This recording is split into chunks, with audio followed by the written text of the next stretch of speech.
What's going on, too? I'm back with another reaction video, man. I got 20 most terrifying moments in the NBA at all time. If you haven't already, like, comment, and subscribe, hit the notification bell. Hey, on the road to 100 subs, man. You might as well sub, man. Let's go and get into the joint, though. NBA history. We are being. These are the 20 most terrifying moments in NBA history. We are being asked to slowly and calmly evacuate the building. He's struggling with his balance right now. He is shaking up big time. It looks cooked. Ismack Biyombo left fans horrified. And Biyombo just sort of collapses and hits the floor in immediate concern. That was terrifying. Oh, that nigga dead ass fainted? Wait, I didn't know that. That nigga dead ass fainted? Because there's this meme on IG, this should be like, every time I say, oh my god, Shay's aura is too powerful. I didn't know this nigga dead ass fainted. Oh, damn. And hits the floor in immediate concern. That was terrifying. And so was Corey Brewer's nightmare at number 19. Oh, you tried to dunk some shit and did too much? Thought that nigga died. Wow. That was a hard fall right there. Left my man terrified, just like the fans at number 18. Because during the middle of NBA Summer League, the entire stadium rumbled. And we can feel tremors here in the building. The score clock. Oh, hell no. Get me up out of there. So people are heading to the exits as we speak. But number 17 was even scarier. Because Marquise Daniels went face first into a blackout. Both ends of the floor. Oh, Ralph. No, I remember this shit. That shit was sad. That's not the only terrifying moment. Because for number 16, Rodney Stuckey was looking all fine. Cause that nigga actually on the nice. brink of death. And right there, obviously, in some kind of real pain and discomfort. They put him out on his back for a bit and continue to work on him right now. Luckily, everything was fine. But at number 15, Nerlens Noel took the terror to the next level. See, a routine block had him carried out on a stretcher. Oh, sheesh. Hey, get somebody. Thanks to the forearm, and then he hit his head. Man, that was hard to see. But look, sometimes it's not even players who are in trouble. Because at number 14, Dennis Rodman went off at a cameraman. He kicked the cameraman. He was really upset. Really upset. Nah, nigga kicked in your bars as a camera. That's fucked up. He sprained his ankle. But things got even more terrifying. I thought you kicked this nigga in his shit. Rocky the Mountain Lion. Oh, God, like you kicked that man in his shit. Really upset. He did. He was really upset. He like, Really ooh. upset. Went up in the air, came down on the camera. You thought he sprained his ankle. But things got even more terrifying in the NBA. Just ask Rocky the Mountain Lion at number 13. Oh my gosh. Oh my gosh. Luckily, dude just passed out. But number 12 took a live mishap to the limit. Because the Hawks announcer was on live TV when he lost consciousness. Every night, and he feels like He does not look good. I look for this kid to have a really good. But if that wasn't terrifying enough, for number 11, Gordon Hayward went through hell. I don't need to see that shit again. That shit hurt. And as he went up for a dunk, I don't need to see that shit again. the Nope. worst way possible. Nope, I'm not even looking at that bullshit because I don't. Oh my goodness! Hayward That came shit. down so hard. Hayward broke his leg. Hayward has broken his leg. Damn, I ain't need to see that. And that is how quickly Yo, a season can could change. change. No, for real, bro. Like that's, I mean, bro. That shit is so fucked up because it's just like, alright, as soon as he was hooping on the Jazz too, he was like, alright, he finna go hoop for a decent team for once. Oh yeah, nigga finna be nice.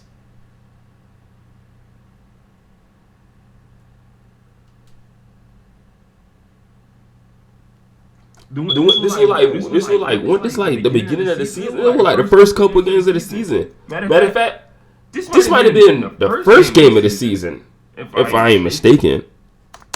Tech really just fell awkward. Nah, that'd be. Beauty of basketball. The great Oh no, I forgot.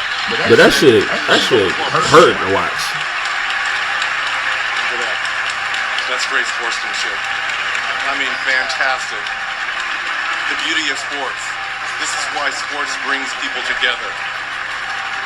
And you feel so unfortunate for Gordon Hayward, who is such a fabulous guy. His first game in a Boston Celtic uniform. First That's an game. injury people will never forget, but it was nothing like the punishment the player at number 10 took. I'm talking about a moment that went down as one of the most remembered horrors in NBA history. See, in 1977, a fight broke out between the Rockets and Lakers. Now, Rudy Tomjanovich ran out to break up the fight, but Kirby Washington was already on edge. And when he saw another body What's running up? after What's him, up, he kid? swung hard. Now, his punch did Dang. damage beyond belief, because Rudy barely made it to the hospital in time to stay alive. I mean, dude fractured his skull, broke his jaw and nose, and caused fluid to leak into his brain. And his emergency room surgery ended his all-star he's cooked. trajectory right there. But things got even scarier at number 9, because Lou Williams had to think fast before he was shot. See, Lou was just chilling in his car when someone knocked on his window with a surprise. He U-turned. I looked down at my phone at the light. I just heard click, click, click. Somebody knock on my window. I'm like, look up.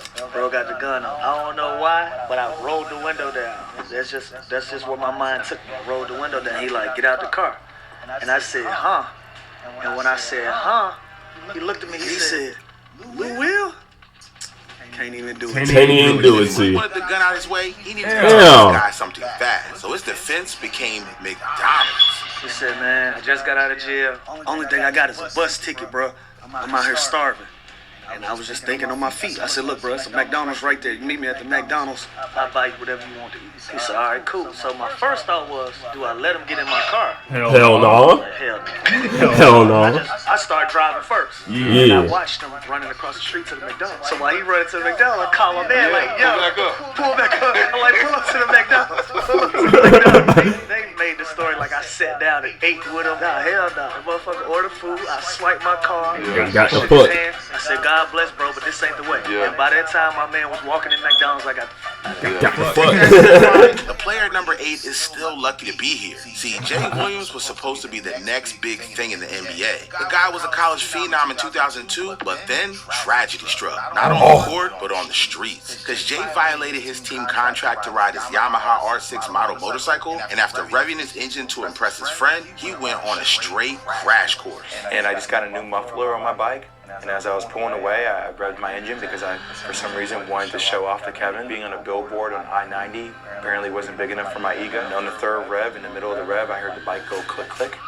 The bike popped up on me. It slipped into gear, and I should have let go of the bike at that given moment, but it was all about control for me. I just bought this new bike. I wanted to control, and the next thing you know, I was headed towards a utility pole going 65, 70 miles per hour, and I tried to turn the bike at the last second. You fucking Out idiot. my own way, and the pole clipped the whole left side of my body. Yeah, I bet. How the fuck The are grassy knoll area. How are you here? The curb, my chest is laying on it as if I'm laying on my stomach. The curb is pushed up against my navel. And How my were you legs are here? laying on the street as if I'm laying on my side. And every time I kept rubbing my leg, I kept looking at my hands ready to see blood, and I didn't see anything. And it was at that moment something in my soul just told me I threw it all away, and I started screaming it out. I threw it all away. The impact left him with severe injuries, a shattered pelvis, 3 torn ligaments in his knee, and nerve damage to his leg. Doctors weren't just questioning if he played basketball again, they weren't sure he This would nigga walk. walk. My right foot, I think about pulling up when I walk, but my left foot, I think about pulling inward. So essentially, when I walk, it's like this. So, I mean, to retrain yourself how to walk like that, and then let alone try to run, where it becomes secondhand nature, it took a long time. From a future all-star to a man who would have to rebuild his life. But for number 7, 17,000 fans almost witnessed death. See, in 2009, a magician by the name of Lady Houdini put herself through a torture chamber that had everyone on the edge of their seats. Now, Nope. Kristen Johnson stayed cool in her handcuffs until she started panicking. Oh, hell no. And then Buddy too slow with it. He too slow with it.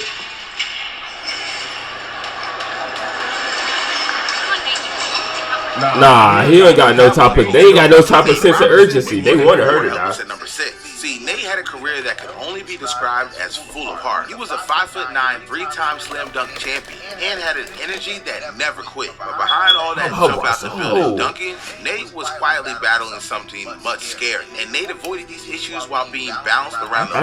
Actually, he just went through surgery for his kidney. So I think he may be good right this second. He just went under In huge surgery. play, Like I just health seen it. issues couldn't be avoided any longer. 2006, my doctor, Lisa Callahan, found my blood pressure to be pretty high, and they ran tests and did a whole bunch of stuff and seen that my kidneys were failing. and I always was healthy. When I was a kid, I always was healthy. Growing up, never was sick. Always had good health. And there were times where I got sick and I was just throwing up and I couldn't control what was going on. And they had to put me in the hospital for a couple days. And I would come out feeling greater than I've ever felt before. So I just, kept dealing with the routine over the years. Now, after Nate stopped playing, his kidneys got worse by the day. Without a transplant, his time is slipping away. But look, I think he just got one, so I think he's straight. and Chris So I can't Copeland even... found themselves caught in one of the most disastrous nights the NBA has ever seen. See, Copeland got into an argument with a troublemaker that spiraled out of control. Both Copeland and his fiance were viciously stabbed, leaving their blood leaking into the pavement. That's Copeland from the Indiana Pacers, man.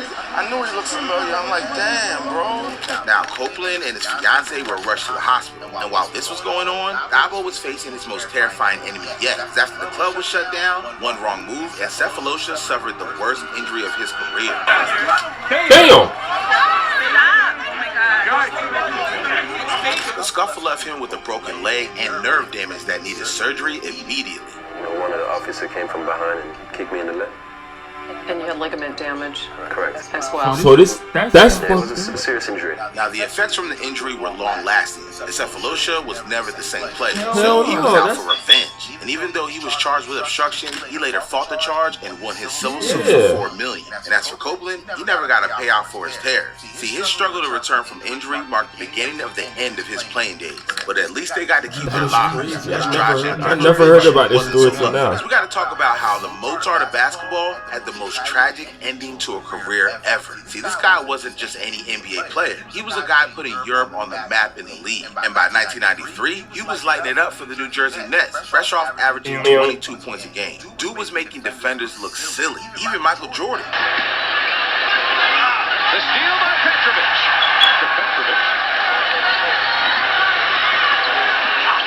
Double clutch, and he'll drain that one from 13. Wanted the foul. Yeah, bro was really like that. But just as he was about to hit his prime, tragedy did not. It crashed into his life. Because on a rainy day in June 1993, Dragan was riding shotgun in a car with his girlfriend, cruising through Germany. The roads were slick, and in one terrifying moment, the car slammed into a truck. Dragan, who wasn't wearing a seatbelt, was killed on impact. He was about to change the way the world viewed European players in the NBA. Suddenly, he was gone. That's But good. look, we've reached the top three. So these moments aren't just terrifying, they're scary. And at number 3, we got the most chilling disappearance the world has ever heard of. See, after helping the Chicago Bulls win a championship in 1997, Bison Dell decided to step away from basketball while he was still in his prime. I mean, both guys would kill for his career, but Bison, he wanted freedom. So he traded arenas for adventure. And he eventually bought a catamaran, setting sail on the open ocean. But in 2002, during one of his voyages in the South Pacific, things took a dark turn. Because Bison, his girlfriend Serena, the boat's captain, and his brother Miles DeBoard were all aboard on the boat. And then,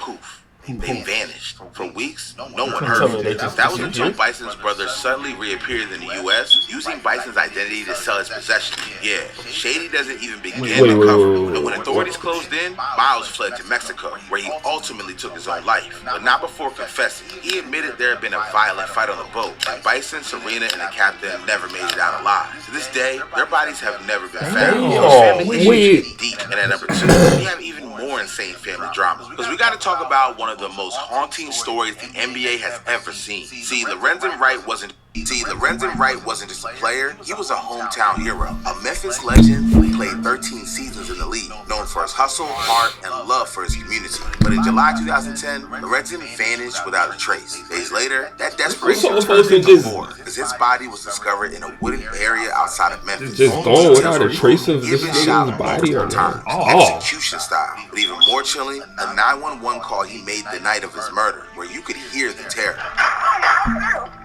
Georgetown 911, where's your emergency? Hello? Dang. Hello? What you mean, hello? Go. Make your move. Suspects, no arrest. This be the problem with these little, what you call these dispatches? What you call anyway? The first responders, you're not in the right space of aim. You understand what's going on right now talking about some hello. You hear a nigga getting, bro, you hear a nigga in the back getting up there and all you can say is hello? That nigga is dying. You could hear the terror. Georgetown 911, where's your emergency? Talking about some hello. Hello? No, go call for help. Call for backup. Now, for 7 years, his case went cold. No suspects, no arrests, just an eerie silence surrounding his death. But in 2017, the truth finally began to unravel because police found the murder weapon in a nearby lake, and it led them straight to Lorenz's ex-wife, Shira Wright, and her accomplice, Billy Ray Turner. Ah, Buddy was fucking with so crazy, bro.